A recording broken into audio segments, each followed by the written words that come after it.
유엔 안보리 대북 제재 결의에 따라 유엔 회원국들은 작년 12월 22일까지 자국 내 북한 노동자들을 모두 돌려보내야 했습니다. 하지만 북한은 IT 인력 최소 1,000명 등 노동자들을 대거 해외 불법 파견해서 핵 개발 자금을 조달하고 있는 것으로 알려졌습니다. 이봉석 기자입니다.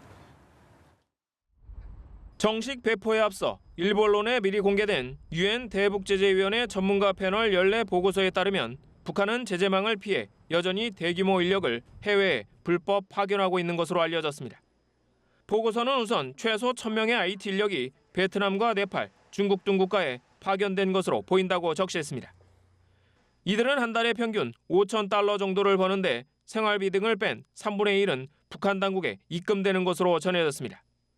이에 따라 북한 당국이 1년에 걷어들이는 외화는 2,040만 달러를 넘을 것으로 추산됩니다.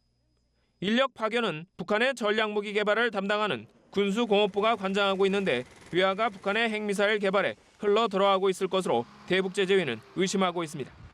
이와 별도로 송환 기한을 전후로 북한 노동자들이 중국과 러시아에 대거 입국한 것으로 전해지고 있습니다.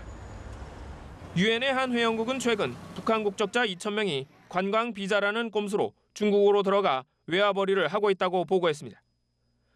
또 러시아의 작년 북한 주민 여행 비자 발급 건수가 2년 전보다 10배 늘었는데 실제는 외화벌이꾼들이라는 게 대북제재위의 견해입니다.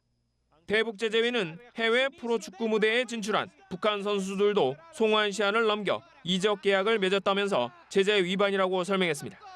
북한의 호날두로 불리는 한광성과 박광용, 최성혁이 해당되는데 오스트리아 당국이 박광용의 거취와 관련한 절차를 시작했다고 밝힌 가운데 제재위는 다른 국가의 답변도 기다리고 있다고 밝혔습니다.